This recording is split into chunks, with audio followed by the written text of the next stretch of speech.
We have all experienced a moment when a shift occurred, something that stopped us in our tracks and created a moment that led us to change direction, experience an awakening, or brought us much needed clarity.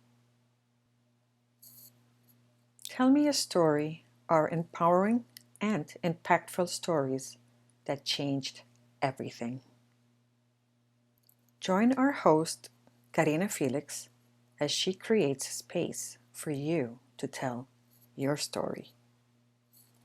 And now, your host, Karina Felix. Hello, hello. It's Wednesday and it is Wisdom Wednesday, which is Tell Me a Story Day. And today in Tell Me a Story, we have the fabulous Mary Jane Charles, and she is going to introduce herself and she is going to share with us an aha moment, a, the moment where you just change directions. Something that happened, like I said earlier, that made you think I needed this help or I needed your pain point. And she has dealt with her pain point and she will be sharing this with us right now. Welcome, Mary Jane. Thank you, Karina, for having me. I'm delighted to be here. I'm so excited. So I'm going to give you the floor and go ahead. Tell me a story. Okay. Well, once upon a time, I lived outside of Portland, Oregon, and my husband was very ill. He would not go to a doctor. He consulted Dr. Google. So if anyone out there consults Dr. Google, it's a reference, but that's not a doctor. So that's one thought. But this particular day, I knew he was extremely weak. And for weeks before, I would say, you really need to figure out or fill out a medical directive. No, I don't need one. I don't need one. Well, so this morning he woke up. He wanted to have a business meeting with his partner. I said, that's all well and fine. You're not driving. I am, because he was just too exhausted. And I tried my plug for the medical directive one more time. While I stood in front of him, it occurred to me, I had the medical directive in one hand and I had my phone in the other because I knew we would be leaving shortly. I said, may I video you while I read it and you can shake your head or nod? And he said, yes. I almost fell over. It took me 20 minutes because I had to put the questions in a yes and no manner, but I had it. So that was that. We get in the car and we get to our destination. Only 20, 25 minutes away, I leaned over. I thought perhaps he was able to take a cat nap. I leaned over to say, we're here, and he had died. He died just like that in the car seat next to me. So life can change in a car ride, let alone on a dime.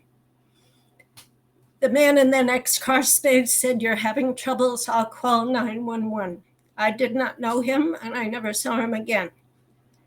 Within an hour, I found myself in the waiting room with people arriving. My husband was in wherever they take people in the ER. And the doctor came in and said, do you have his medical directive? I said, no, I don't, but I have this. And he looked at me and I showed him my 18-minute videotape. He only needed to see the first 5 minutes. He said, this is amazing. I can't believe this, because you could actually see his patient only a few hours earlier. He then took my phone, I'm sure, to get the blessing of the powers that be, because it was so extraordinary.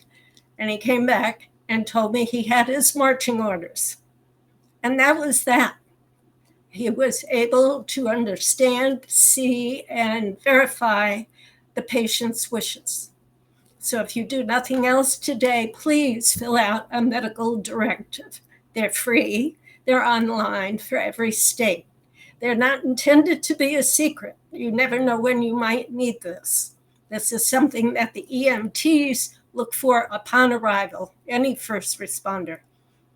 So you want to have it available, whether it's in your kitchen drawer, your bedroom drawer, the table next to the bed, put it on the refrigerator, places where people can grab them, your glove compartment, or carry a miniature version in your wallet or your purse. This is extremely important.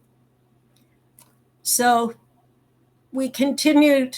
He died, and we went home. I think the car drove itself. My son was 28 at the time, and we drove home in silence because all of a sudden, all the thoughts of what to do next are percolating. I don't have a lot of time here, but I want to say all of a sudden, let the games begin. We did not have a will. He did not have an attorney. There was no doctor to call. I knew some of the people he would like to have notified. I know who I wanted notified. Did I have his phone? Did I have his passwords? Where is his credit card? Where is his debit card? What are those combinations? These are endless. And I was overwhelmed, to say the least. I told my son, we'll get to it. We need to just sit and have a quiet dinner if we can and begin to think, because I didn't know what to think of next. The next day, I was in an attorney's office, courtesy of an elder stepson. Less than 24 hours. You don't want to do that. I promise you. The man couldn't get my name straight. It's not too difficult. It's Mary Jane. I heard Mary Lou, Betty Ann. And finally, I just stood up because he didn't speak to me in the entire 5 minutes we were there. There were other people in the room. I said, this meeting is over. Thank you for your time.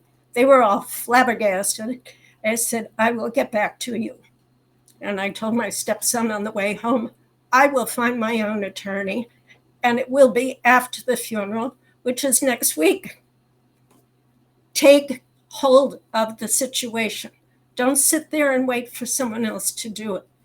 We were home again, about 10 minutes. I received a phone call from the husband of a good friend. Nice guy. We shared hamburgers and beers together. He was in a very serious mood, and his whole point was, Mary Jane, you've got this. And I said, thank you, Mark. He said, no. And he had a whole other tone of voice I never heard from him before. Do what you think is right. No one will question you. It will work out.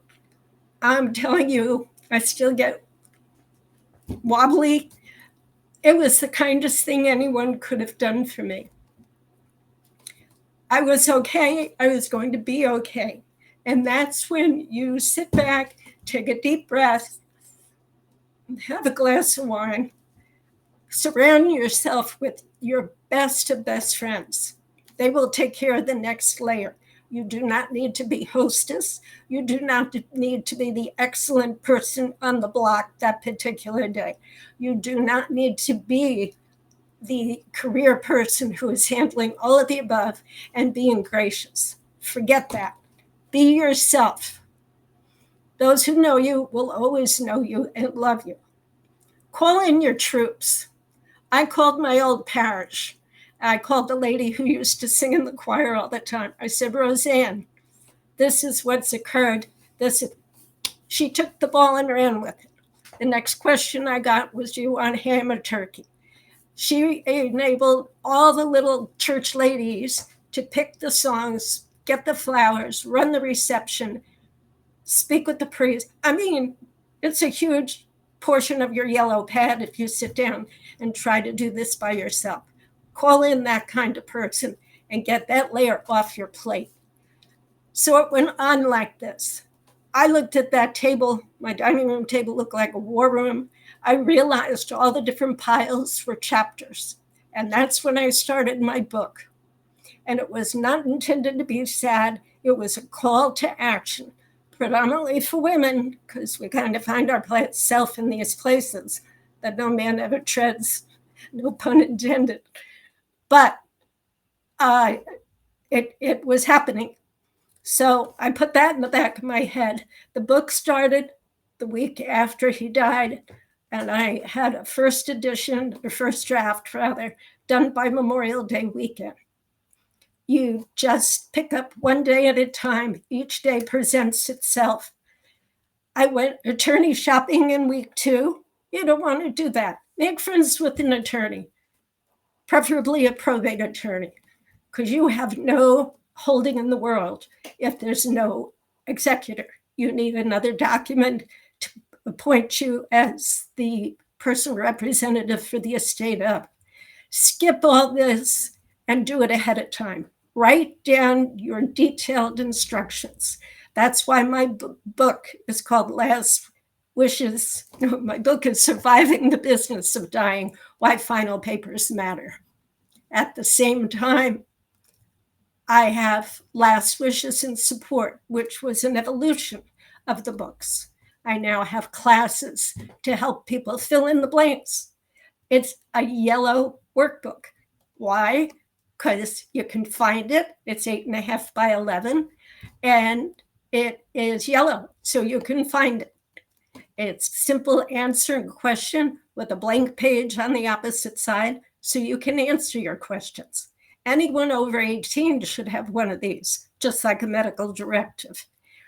In retrospect, I don't know where the idea for the medical directive to be dictated. That was a God wink, plain and simple. Why my friend decided I needed that phone call? Again, a God wink. There are at least 6 other instances that in retrospect, who was that guy? How did that come to be? And I have stories that are probably not appropriate from here, but I have a pretty good sense of humor, and I have got a boatload of them. All I can tell you is believe in yourself. I was upset, readily, hugely. I was nervous. I didn't get along with a lot of people at the gate. Don't think about all that stuff. And that's all it is stuff. It's in here. Get rid of it. Sit and center. Whether you meditate, say the rosary, pray to Allah, make it work for you. And keep those close. Neighbors are wonderful helpers. There was a little lady who every other day she had a new tray for Sean and I. And it was really good. Keep a list of all the helpers. Mr. Rogers used to say, look for the helpers. The helpers are the ones who keep you fed, make sure the dog is walked. Don't ask you where you've been or who was that guy coming to visit you. And they're very insulating. They will intercede. They will just stand up. I had another neighbor. I'm blessed with good neighbors, and they all like Mary Jane. We took care of this, and some of them will arrive and mow the lawn. Oddest of things to keep you focused on other things or things you don't really have to think about or answer. There are only 24 hours in the day, and you must sleep. If you can't sleep, just stay there. Stay in bed. Don't get up and start doing things, and don't start drinking. That's not helpful. Keep your inner group. Even your faraway friends will be in touch with you. You'll get notes from people. And just the God wink that you come away on the outside. There's a Japanese quote, you will come out of the storm, but you will not be the same person after it's over. And you won't realize when it's over or if it is over. You just have to stay strong. Know the sun will come up again. And you will be okay, as those around you. They're watching. They're watching how would I handle this? What would I do here? What would I do there? I wrote a book. It was cathartic for me, get all the gobbledygooks out of my brain. And I entered it in a contest on a lark, and it won. I thought, Mazel tov, this is fun. And then friends said, good book, Mary Jane. I still don't know what to do. So I created a workbook. And that's what keeps all of us going. I was able to boil down that whole abyss. It took 18 months to close a little estate. I had to prove who I was and why everywhere I went. Keep your wits. When someone says they're a professional, there was a banker, an estate banker.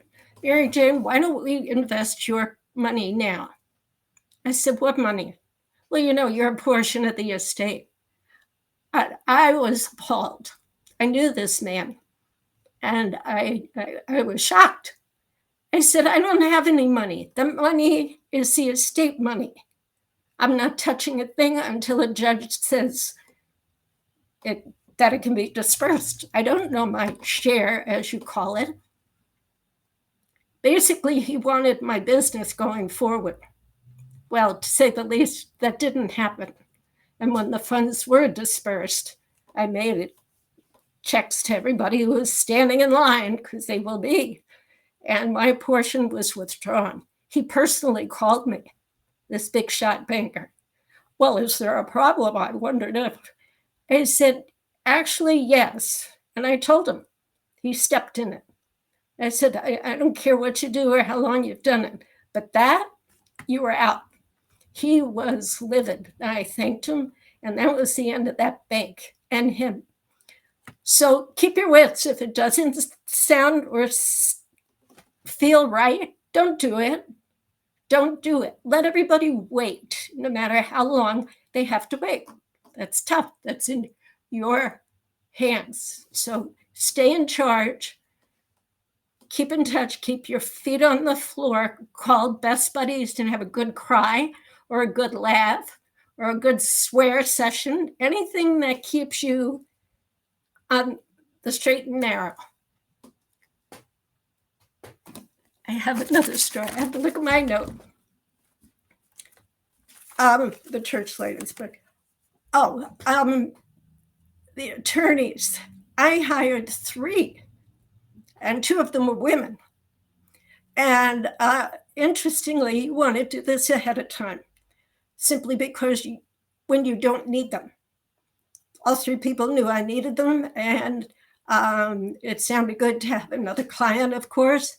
And bottom line, 2 could not seal the deal with business partner. And I learned lots of things about him. And I had the blessing of my father being an attorney, so I knew when there was a schnook in the room. And I had to go shopping. Each time I didn't like someone or they couldn't pull it together, I had to go find another one. Do that now. Just meet them. Build your troops, your treasure chest, so you don't have to hunt for anything in the moment.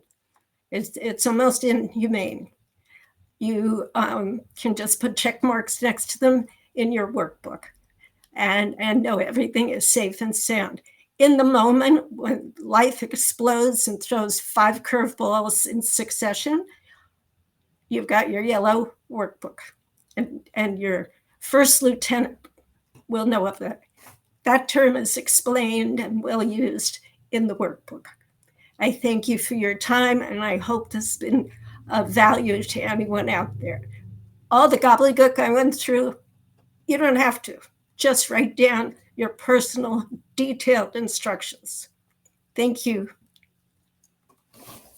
My goodness, Mary Jane. Wow, what a story. It's sad. It starts out sad, but it's amazing how you took that, turned it around, and created something to help others not go through that same experience. And you're right. We don't think about any of that until it's too late. And then we're stuck with this uncertainty. And like you said, especially stuff like probate and the amount of extra money you'd be, I'm going to say, wasting that had you taken care of your papers, whether it's your will, estates.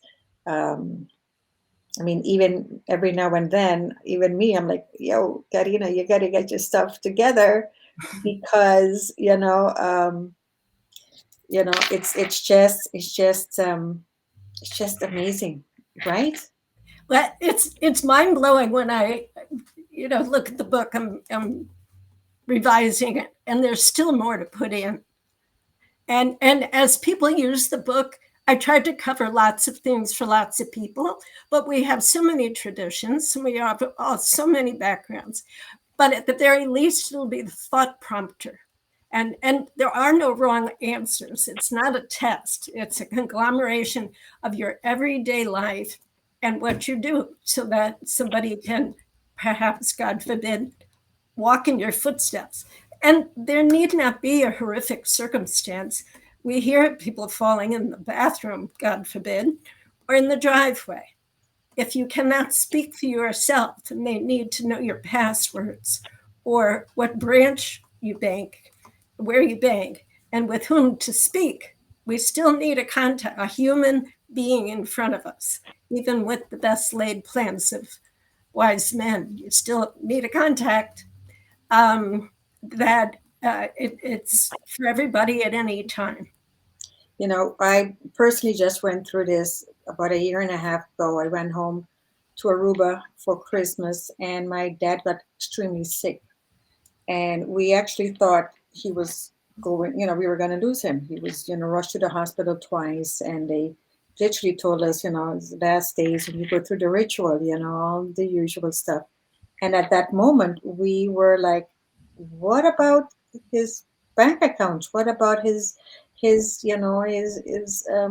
house, Yes. the family house? Like, where does it go? Who gets it? Or how do we take care of it? What happens moving forward? And my mom is still alive. So it's like, and she's not in a place to take care of it either. So we're all of a sudden just going, call the lawyer now.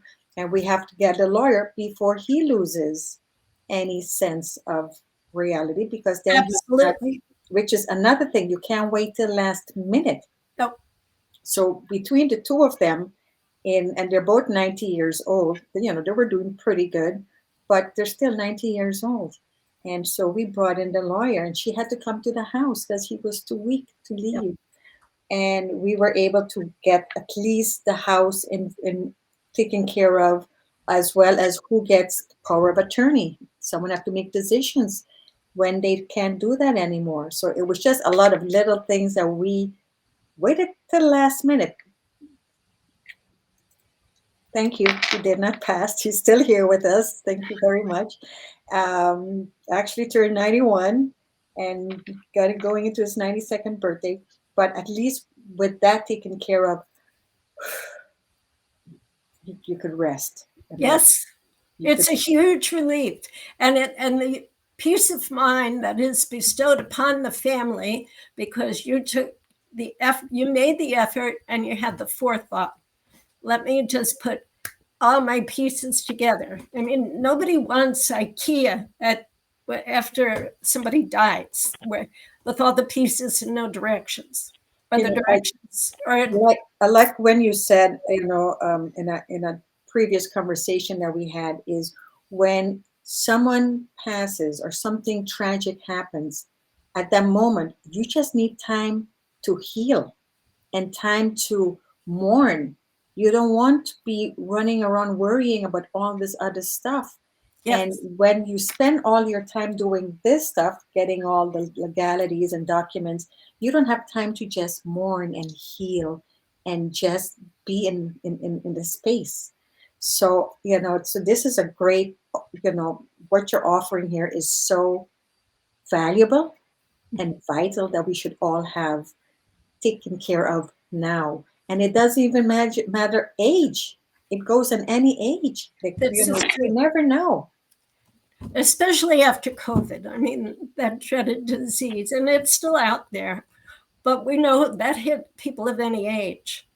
And, you know, I mean, accidents are accidents. They happen every day, all day. We don't know. God gave us this gorgeous, beautiful life, and we don't know when it's time for us to cross over. And but yeah, Mary Jane, thank you so much for sharing with us today. That thank was you so for having me. inspiring, and I'm so glad that you were one of our Tell Me a Story um, guests. And I will actually put stuff later on for our viewers to contact you to want your book or they want the workbook, or they even want to talk to you a little further on what you are offering with your Last Wishes services. Thank you. That'd be great. Thank you very much. And again, thank you very much, everyone, for tuning in. I am Karina Felix. I am the CEO and founder of Aphelion Network and the publisher of Aphelion Magazine. And looking forward to seeing you next week on our next episode of Tell Me the Story.